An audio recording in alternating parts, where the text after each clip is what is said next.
করে নিচ্ছি। আর আমার ওই দিকের কড়ার মধ্যে আমি কুঁদরি ভাজাটাকে তুলে রেখেছি। তো এই কড়াটা একটু বড় বলে এই কড়াটার মধ্যে নাড়তে চাড়তে একটু সুবিধা হবে, ওই জন্য আমি এই কড়াটাই ব্যবহার করছি।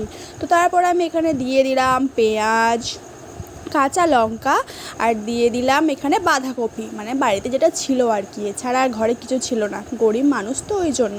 তো চলো এটা ভাজা হতে থাকুক। তারপরে আমি দিয়ে দেবো এখানে, দেখো, পাস্তা চাউমিন। তো এখানে পাস্তা চাউমিনটা আমি আগে থেকেই সেদ্ধ করে রেখেছি।